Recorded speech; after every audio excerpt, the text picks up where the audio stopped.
I thought our marriage was unbreakable until that charity gala changed everything. One dance was all it took to reveal the truth. As my wife swayed in another man's arms, her eyes never once searched for mine in the crowded room. She danced with him as if I was invisible, completely oblivious that her world was about to shatter the moment I walked out those doors. Now she's desperate to explain, but some betrayals cut too deep for words to heal. My name is Connor Wallace. I'm 38 years old, and until 6 months ago, I believed I had the kind of marriage other people envied. Rachel and I met in college, dated for 3 years, and tied the knot in a small ceremony overlooking Lake Michigan. We bought our first house together in the suburbs of Chicago, adopted a golden retriever named Duke, and talked about having kids someday when the timing was right. Rachel worked her way up at a PR firm downtown, while I built my career designing commercial buildings. We weren't wealthy, but we were comfortable. We had date nights every Friday, spent weekends tackling home improvement projects, and took one big vacation each year. Our life wasn't glamorous, but it was ours, and I thought we were happy. My dad used to tell me, "Connor, a good marriage isn't about grand gestures. It's about choosing each other every single day." And I did choose Rachel every day, without question. Even when things got tough, even when we fought about the same trivial things over and over, I never once considered that our marriage might not be forever. Friends would complain about their relationships, and I'd silently thank my lucky stars that Rachel and I were different. We were solid, unshakable. At least that's what I believed until that charity fundraiser in April. It was one of those black tie events that Rachel's firm always handled, a Cancer Research Foundation gala at the Meridian Hotel downtown. Rachel had spent weeks helping organize it, and I was proud to be her plus one, even though these kinds of events usually bore me to tears. I rented a tux, polished my shoes, and prepared for an evening of mindless small talk with strangers while drinking overpriced champagne. If I could go back to that evening, would I have done anything differently? Would I have stayed home, made up some excuse not to go? Or would I have still walked into that ballroom, blissfully unaware that my entire life was about to implode? The truth is, I don't know. What I do know is that you can't unsee what's been seen. You can't unfeel the moment when you realize everything you believed about your life was built on quicksand. And you can't pretend that the person sleeping beside you for 12 years isn't capable of destroying everything you've built together with a single dance. The Meridian Hotel ballroom sparkled that night. Crystal chandeliers reflecting off polished marble floors, champagne flutes clinking, and the gentle hum of Chicago's elite discussing their latest philanthropic ventures. Rachel looked stunning in a deep blue gown that hugged her curves perfectly, her blonde hair swept up to reveal the diamond earrings I'd given her for our 10th anniversary. "You clean up nice, Wallace," she whispered, straightening my bow tie before we entered. Her perfume lingered in the air between us, familiar yet somehow distant, like a memory I couldn't quite grasp. The evening progressed predictably. I nursed the same glass of scotch while making small talk with strangers. Rachel flitted from group to group, completely in her element. Occasionally, she'd catch my eye across the room and smile, and I'd remember why I endured these events in the first place. Around 10, the live band started playing, and couples gravitated toward the dance floor. I was cornered by a retired architect who wouldn't stop talking about his glory days designing strip malls in the suburbs. Rachel had disappeared into the crowd, probably handling some last-minute crisis for the event. "Your wife does remarkable work," the man said, gesturing vaguely across the room. "The foundation's lucky to have her." I nodded politely and turned to look where he was pointing. That's when I saw them. Rachel was on the dance floor with a man I didn't recognize. Tall, dark-haired, with the kind of confidence that comes from old money or new success. His hand rested too comfortably on the small of her back as they moved to the music. It wasn't just a dance. I'd seen Rachel dance with colleagues before. Professional, appropriate, forgettable. This was different. She was looking up at him with an expression I hadn't seen directed at me in years. A mixture of fascination and desire that made my stomach drop. What hit me hardest wasn't the proximity of their bodies, or even his wandering hands. It was how completely absorbed she was, laughing at something he whispered in her ear, completely oblivious to everything around them. She danced with him as if I was invisible, as if the room full of her colleagues and our mutual friends didn't exist. I waited for her to glance in my direction, to offer some acknowledgement that would ease the growing knot in my chest. But she never did. She was lost in a moment that didn't include me, with a man who clearly wasn't just a colleague. My body went cold despite the crowded room. I placed my empty glass on a nearby table and straightened my jacket. The architect was still talking, but his words were just noise now. I didn't make a scene. I didn't storm across the dance floor or demand explanations. Instead, I simply turned and walked toward the exit, wondering if she would even notice I was gone. I stood by the bar, watching Rachel and her dance partner glide across the floor. People moved around me, but I might as well have been a ghost.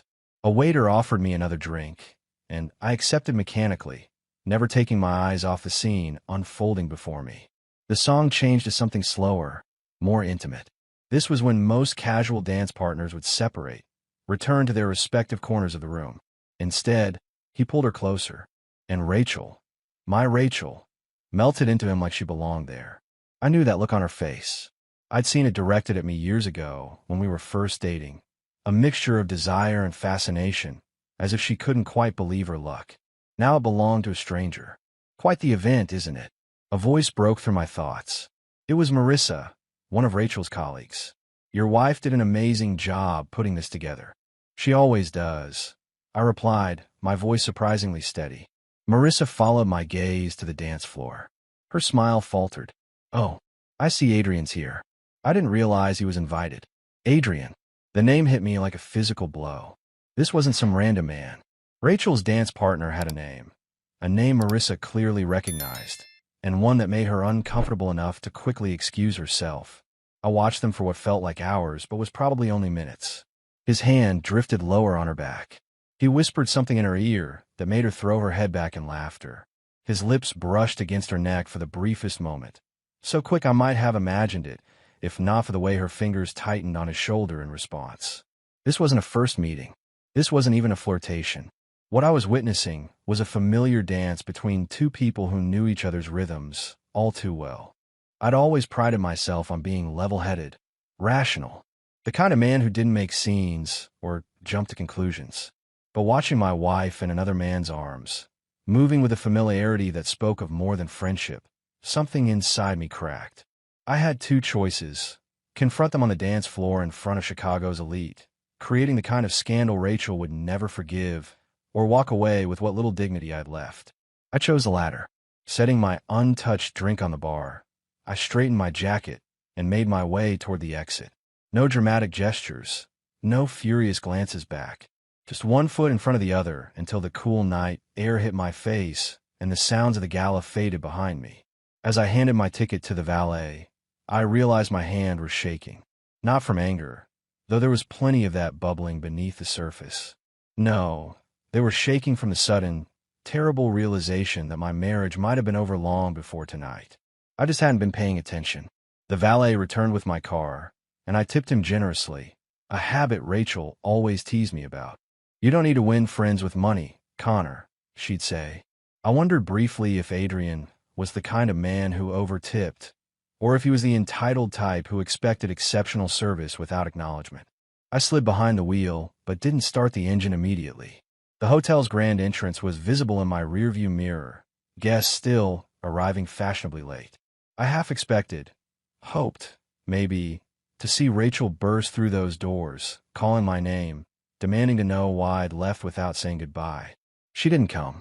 I drove aimlessly through downtown Chicago, the city lights blurring through the windshield as I tried to make sense of what I'd witnessed. Part of me wanted to believe I'd misinterpreted the situation, that they were just colleagues sharing a dance, nothing more. But that rational voice was drowned out by the memory of her face, of the way she looked at him, of how completely she'd forgotten my existence. Without consciously deciding, I found myself pulling into the parking lot of O'Malley's, a dive bar where Tyler and I had watched countless games over the years. It wasn't fancy, but it was comfortable and anonymous, the perfect place to nurse both a drink and wounded pride. The bar was half empty, a basketball game playing on the TV above the counter. I took a seat in the corner booth and ordered a whiskey neat. The bartender, a gruff man in his 50s who'd seen his share of men drinking alone, delivered it without unnecessary conversation. 2 drinks in, my phone buzzed. Rachel, where are you? I've been looking everywhere.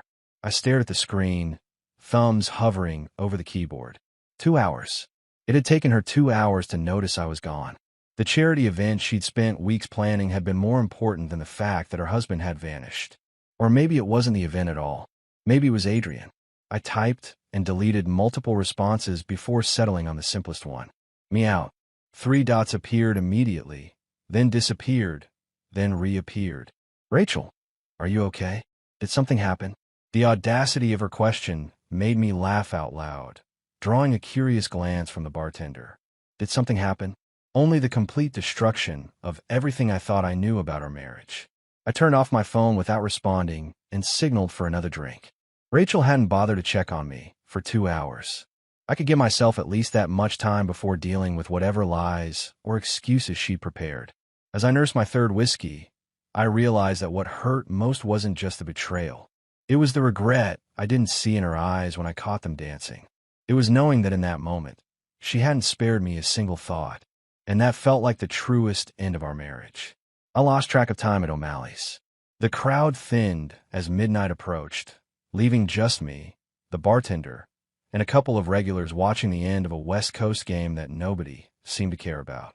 My phone had been buzzing sporadically, Rachel's calls giving way to increasingly frantic texts.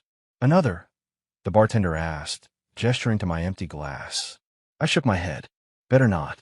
Got any coffee? He nodded appreciatively and disappeared to brew a fresh pot. I wasn't drunk. 3 whiskeys over several hours wasn't enough to impair me, but I needed clarity. The fog of shock was wearing off, replaced by a sharp, focused anger that demanded action rather than escape. While waiting for the coffee, I finally checked my phone. 12 missed calls and a string of texts, each more urgent than the last. Rachel, are you coming back? Rachel, Connor, please answer me. Rachel, I'm getting worried. At least let me know you're safe. Rachel, please come home so we can talk. Rachel, I'm leaving the gala. I'll be home in 20. The last message had been sent over an hour ago. She was probably at home now, waiting. I imagine her pacing our living room in that blue dress, rehearsing whatever explanation she concocted. The thought made my stomach turn. The coffee arrived, strong and black. I thanked the bartender and considered my options. I could go home and confront her, but what would that accomplish tonight? We'd argue, she'd cry, I'd yell, or, worse, forgive her without understanding what I was forgiving. No, this conversation required daylight and sobriety from both of us. I pulled out my phone again and called the one person I knew would answer, no matter the hour. Connor. Tyler's voice was alert despite the late time. Everything okay, man? Not really. Can I crash at your place tonight? There was a brief pause. Yeah, of course. Rachel okay? The genuine concern in his voice nearly broke me. She's fine. We're not. I'll explain when I get there. 20 minutes later, I was sitting on Tyler's couch with a fresh cup of coffee, recounting what I'd witnessed at the gala. Tyler listened without interruption, his expression darkening as I described the dance, Adrian, and Rachel's complete disregard for my presence. Jesus, Con, he finally said. Are you sure it wasn't just? Don't. I cut him off. Don't try to rationalize it. You didn't see them together. Tyler ran a hand through his hair. Okay, I believe you. So what's your plan? I don't know, I admitted. I need answers before I decide anything. You think she'll give you the truth? It was the question I've been avoiding all night. Probably not initially, but I'll know if she's lying. My phone buzzed again, another text from Rachel. Rachel, please just let me know you're safe. I'm worried sick. I typed a quick response. Me, I'm safe. Staying at Tyler's. We'll talk tomorrow. 3 dots appeared immediately, then disappeared. A full minute passed before they reappeared. Rachel, I'm sorry. 2 simple words that confirmed everything while explaining nothing. You can take the guest room, Tyler said, watching me stare at the screen. It's not much, but the bed's comfortable. I nodded gratefully. Thanks. I might not sleep much anyway. Want me to come with you tomorrow? When you talk to her? The offer touched me. No, but thanks. This is something I need to do alone. As I lay in Tyler's spare bedroom that night, staring at the ceiling, I kept thinking about those 2 words. I'm sorry. Not, it wasn't what it looked like. Or, you misunderstood. Just sorry. Sorry for what, exactly? For dancing with him? For letting me see it? Or for whatever had been happening between them long before tonight? I had a sinking feeling I already knew the answer. Morning arrived with unwelcome brightness, streaming through Tyler's guest room blinds. I'd slept maybe 3 hours. My dreams a confused jumble of ballroom dancers with Rachel's face in Adrian's hands. My phone showed 6 more missed calls from Rachel and a text from Tyler letting me know he'd left for his morning run, but that there was coffee in the kitchen. I showered, borrowed a clean t-shirt from Tyler's drawer, and faced the mirror. The man staring back looked older somehow, as if the events of the past 12 hours had accelerated time. Dark circles shadowed my eyes, and stubble roughened my jaw. I looked exactly like what I was, a man whose life had just been upended. The coffee helped clear my head, and by the time Tyler returned, I had a plan. Not a good one, perhaps, but a plan nonetheless. "You look like hell," he observed, grabbing a water bottle from the fridge. "Feel like it too. Thanks for letting me stay." Tyler leaned against the counter. "Anytime. You heading home now?" I nodded. "Need to get answers. And if you don't like what you hear?" It was the question I'd been turning over all night. "Then I'll have to decide what's worth saving." Tyler clapped me on the shoulder. "Call me later? Let me know you're okay." I promised I would and left, the drive home passing in a blur of rehearsed questions and anticipated answers. What would Rachel say? Would she deny everything? Minimize it? Confess immediately? Each possibility came with its own kind of pain. Our house looked exactly the same as I'd left it yesterday. A cruel reminder that life-altering revelations don't change physical reality. Rachel's car was in the driveway. I sat in mine for a moment, gathering courage, before finally walking to the front door. I found her in the kitchen, still in her pajamas, clutching a mug of tea. She looked up when I entered, her eyes red-rimmed and swollen. She'd been crying. "Connor," she said, her voice hoarse. "Thank God. We need to talk," I said flatly, remaining standing even as she gestured toward a chair. "I know." She set down her mug. "About last night." "Who's Adrian?" I interrupted. Her face went pale. "How do you?" "Doesn't matter." "Who is he, Rachel?" She took a shaky breath. "He works with the foundation. We met a few months ago during the planning stages for the gala. And nothing. We're colleagues. Friends." I laughed bitterly. "Try again. Friends don't dance the way you two were dancing." "It was just a dance, Connor. You're overreacting." There it was, the minimization I'd expected. A dance so captivating you didn't notice your husband walking out of the room. I was busy. It was work. I had responsibilities, including responsibilities to the strange man with his hands all over you. Color rose in her cheeks. "That's not fair." "No, what's not fair is watching my wife look at another man the way she used to look at me. What's not fair is realizing I've been missing signs for God knows how long." I took a deep breath. "I'm only going to ask this once, and I want the truth. Is there something going on between you and Adrian?" Rachel's eyes dropped to the floor, and in that moment, before she even spoke, I had my answer.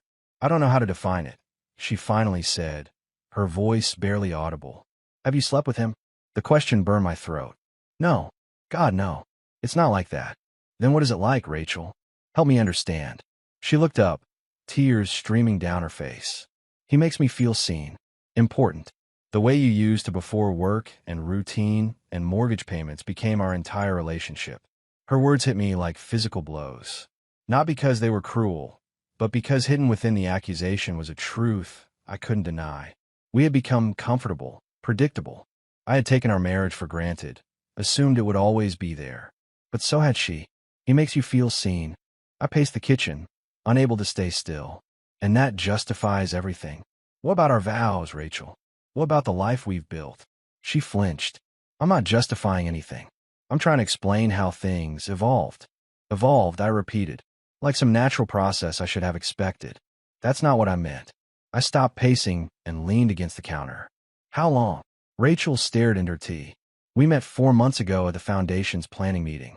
It was just professional at first.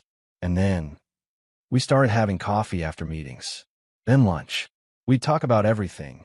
Work, dreams, frustrations. Things I used to talk to you about before you became so absorbed in that downtown project." The accusation stung, partly because there was truth to it. I had been working longer hours on the lakefront tower development, coming home exhausted, often missing dinner. But that didn't excuse what she'd done. "So it's my fault you developed feelings for another man?" "No." Her eyes flashed. I'm not blaming you for my choices. I'm telling you how it happened. Has he been in our house? The thought made my skin crawl. In our bed? God, no. Connor, I told you it wasn't physical. Yet, I added, it wasn't physical yet. She had no response to that. I rubbed my hand across my face, feeling the stubble scratch my palm. I need to know everything, Rachel. No more half-truths. Over the next hour, Rachel detailed her relationship with Adrian Thompson, a 38-year-old financial advisor who volunteered with the Cancer Foundation in honor of his late mother. They'd started with innocent coffees that turned into long lunches, then text messages throughout the day, phone calls on her drive home, inside jokes, shared secrets, an emotional affair in everything but name. He knows you exist, she said quietly. I talk about you. How considerate, I replied bitterly. Does he know I saw you two last night? That I walked out while you were in his arms? She shook her head, tears falling freely now. I didn't realize you'd left until the event was winding down. When I couldn't find you, I thought maybe you'd stepped outside for air or gone to the hotel bar. And when I didn't answer your calls, your texts, I panicked, she whispered. I knew then that you must have seen us. That's when I realized how it would look to you. How it would look, I said flatly. Not how it was. Connor, please. Have you told him about last night? About this conversation? She hesitated, which was answer enough. You've spoken to him today. It wasn't a question. He texted to make sure I got home safely, she admitted. I told him you weren't here when I got back. Did you tell him why? Another hesitation. Yes. I laughed humorlessly. So he knows his competition is onto him. It's not a competition, isn't it? I pushed away from the counter. Because from where I'm standing, it sure as hell feels like one. And apparently, I've been losing for months without even knowing I was playing. The question hung in the air between us. Was my marriage over? Was I ready for it to be? I need time to think, I said finally. And space. Rachel's eyes widened. What does that mean? It means I'm not sure I can sleep in the same house with you right now, knowing you've been sharing parts of yourself with another man for months. Connor, please. We can work through this. People recover from these things all the time. Some do, I acknowledged. But I'm not sure I want to. She flinched as if I'd struck her. You don't mean that. Don't tell me what I mean. My voice was frighteningly calm. You lost that right when you decided our marriage wasn't enough for you. I moved past her toward her bedroom, pulling the suitcase from the closet. The same one we'd used for our anniversary trip to Michigan just 6 months ago. Rachel followed, hovering in the doorway as I methodically packed enough clothes for a week. Where will you go? She asked, her voice small. Tyler's, probably. Or a hotel. I haven't decided. For how long? I closed the suitcase and turned to face her. I don't know, Rachel. I honestly don't know if I'm coming back at all. She started crying again, but I felt strangely detached from her tears. They seemed hollow after everything she'd revealed. Was she crying because she was genuinely sorry? Or because she'd been caught? Because she feared the consequences of her actions? What about Adrian? I asked. Will you keep seeing him while I'm gone? She looked stricken. No, of course not. Why not? If he makes you feel so understood, so seen, why deprive yourself just because your husband found out? Because I love you, she whispered. I never stopped loving you. The words should have comforted me. Instead, they made me angry. That's not love, Rachel. Love doesn't seek attention from other men when things get difficult. Love doesn't hide text messages and secret lunches. Love doesn't slow dance with someone else while your husband watches. I lifted the suitcase off the bed. I'm going to grab some things from the bathroom. Then I'll be gone. Can we at least talk before you make any final decisions? Please. Maybe with a counselor. I paused at the door. Maybe. But not today. 10 minutes later, I was loading my suitcase into my car. Rachel stood on the porch, arms wrapped around herself, watching me prepare to leave our life together. For a moment, I almost weakened. Almost told her we'd figure it out. Almost walked back up those steps and into the arms that had held another man just hours before. Instead, I got in my car and drove away, watching her figure grow smaller in my rearview mirror until she disappeared completely. As I turned onto the main road, my phone buzzed with a text. I expected it to be Rachel with another apology or plea. Instead, it was Tyler. How'd it go? You okay? I typed a quick response. She admitted everything. Heading to you now. We'll explain when I get there. His reply came immediately. Doors open. Beer's cold. Take your time. For the first time since the gala, I felt something other than anger or hurt. Gratitude. At least in this storm, I wasn't completely alone. The hotel room had become my temporary home. After 3 days at Tyler's, I decided I needed more space, both physical and emotional. The Marriott downtown wasn't fancy, but it was clean and anonymous, with a decent bar in the lobby where I could nurse a whiskey while contemplating the ruins of my marriage. Rachel had texted daily, alternating between apologies, updates about mundane household matters, and increasingly desperate pleas for us to talk. I'd responded only to practical questions, maintaining a wall of silence that I knew was hurting her. Maybe that was the point. A week after walking out of her house, I was sitting at the hotel bar when my phone lit up with a familiar name, Tyler. "Hey," I answered. "Just checking in," he said. "Haven't heard from you in a couple days." "I'm alive. Surviving." Rachel called me. I straightened. "What? When?" "This morning. She's worried about you. Says you barely respond to her messages." "Did you tell her where I am?" "No," Tyler said firmly. "That's not my place."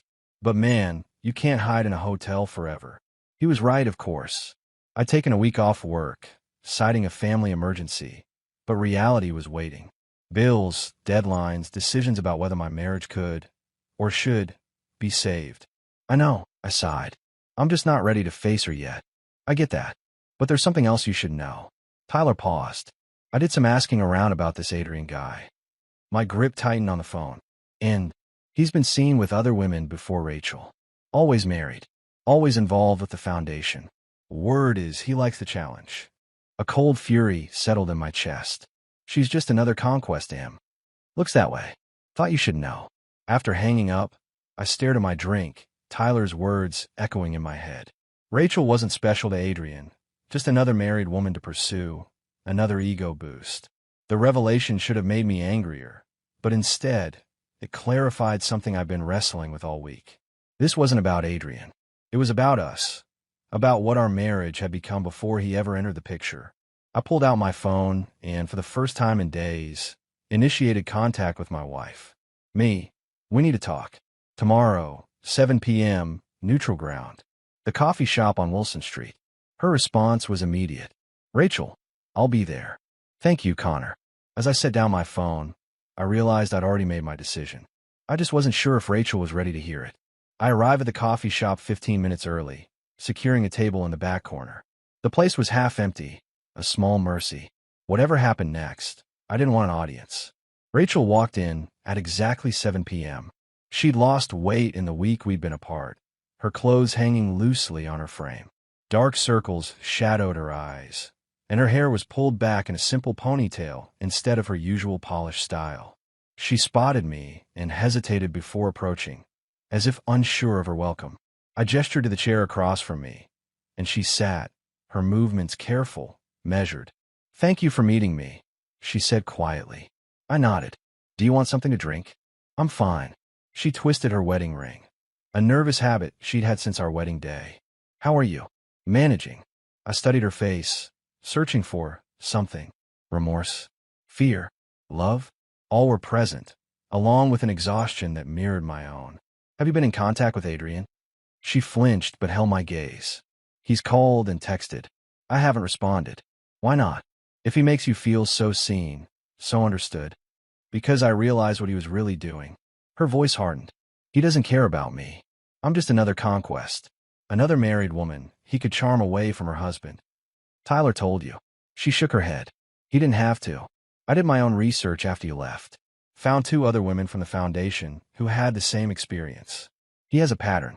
I nodded slowly. "And what about us? Do we have a pattern too?" "Yes," she admitted. "We take each other for granted. We stop trying. We forget why we chose each other in the first place." Her honesty surprised me. "I haven't been the husband you deserve," I acknowledged. "I've been distant, absorbed in work, and I should have told you what I needed instead of seeking it elsewhere." Tears welled in her eyes. "So where does that leave us?" I'd asked myself that question all week, lying awake in my hotel room, staring at the ceiling. I'd weighed all our years together against the pain of her betrayal, balanced what we'd built against what we'd lost. "I don't know if I can trust you again," I said finally, "but I don't know if I'm ready to throw away 12 years either." "What are you saying?" "I'm saying I want to try. The words surprised me even as I spoke them. Not promises. Not forgiveness yet. But trying. With boundaries. With counseling. Relief flooded her face, quickly tempered with caution. When will you come home? Not yet. I need more time. But soon, maybe. She nodded, understanding the gift I was offering. Not reconciliation. Not yet, but possibility. A door left slightly ajar instead of slammed shut. As we walked out of the coffee shop into the cool Chicago evening, Rachel stopped under a streetlight, her face half in shadow. I love you, Connor. I never stopped, even when I lost my way. I didn't say it back. Couldn't. Not yet. But for the first time in days, I felt something other than anger and hurt. Something that might, with time and work, grow back into trust. I'll call you tomorrow, I said, and walked to my car alone, knowing that sometimes the hardest choices are the ones that leave the future unwritten. Bye.